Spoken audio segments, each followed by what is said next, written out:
This is a love story about a girl who was born without arms or legs and a guy who couldn't stop staring at her during an anatomy class. In medical school, there was a professor known for his unconventional teaching style. Instead of simply lecturing from a textbook, he took a more engaging approach by sharing real-life patient stories. One day, he entered the classroom with a wheelchair-bound woman.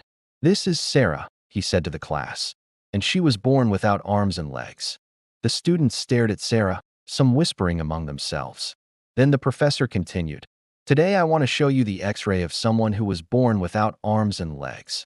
He showed them the image of a fetus missing all four limbs. Suddenly, a student shouted, "That's not a fetus. That's Sarah." The professor looked shocked and asked, "What did you say?" The student repeated, "That's Sarah. That's her X-ray." The professor was speechless. He had never seen a student so confident in their observation.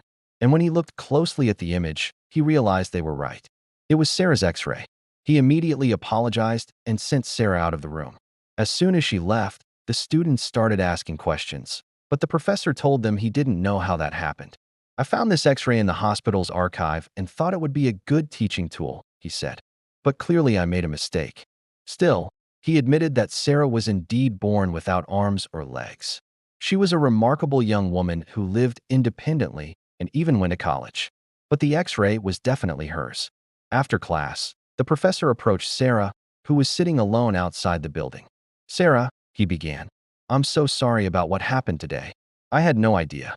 Sarah looked up at him and said, "It's okay. I understand that you didn't do it on purpose." The professor apologized again and then asked, "Can I buy you a coffee?" Sarah agreed, and they went to a nearby cafe. "Thank you for understanding," Sarah said. "Most people are very curious about my condition. They want to touch my face or ask where I'm from or how old I am before I even get a chance to speak." The professor nodded, understanding that she must deal with this kind of behavior often. "I should have handled the situation better," he said. "You're a medical student," Sarah replied, smiling. "It's normal for you to be curious, but I wish people would remember that I'm a person first, not just a medical case study."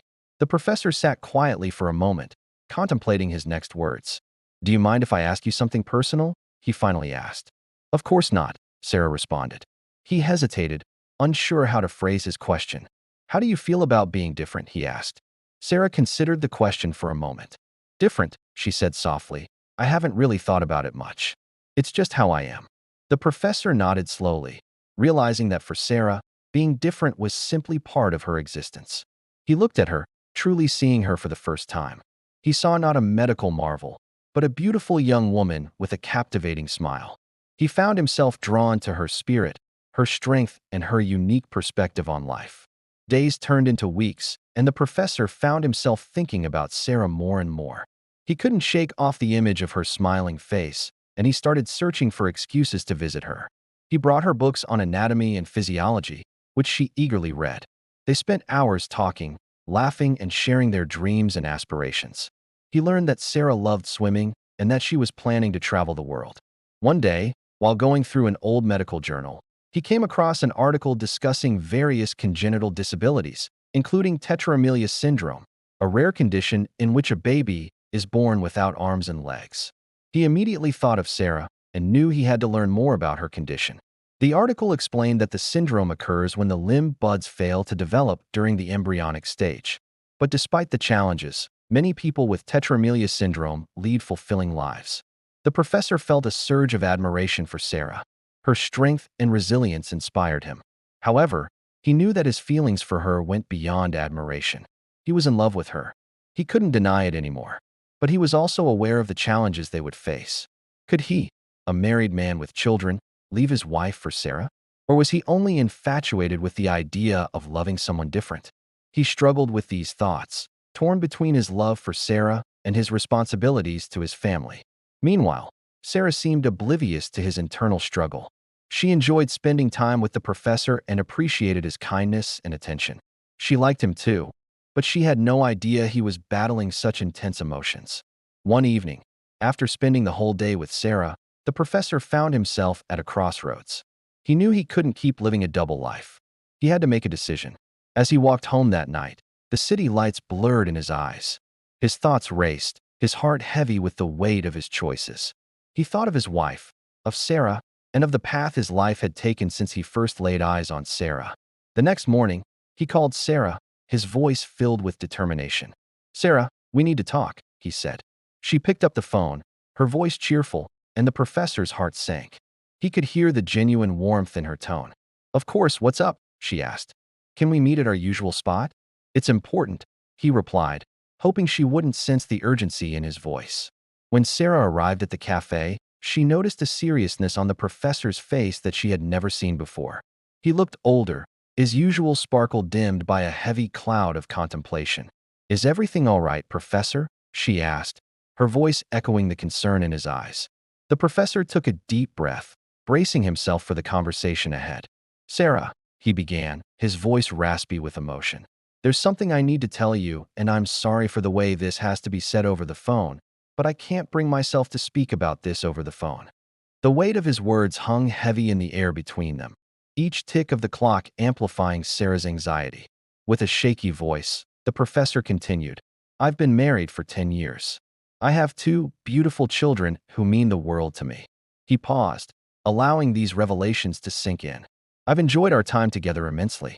You are a remarkable person, and I find myself deeply attracted to your strength, your spirit, your kindness." Sarah listened intently, her heart pounding in her chest. She could sense the gravity of the situation, the turmoil he must be experiencing to have called her in this manner. The professor's voice cracked slightly. "But I must not, take any action that would hurt my family or betray my vows." He took another deep breath. "Sarah, I am genuinely sorry, but I have to end this. I hope you understand." With that, he ended the call. Sarah stared at the phone, her mind reeling from the professor's words.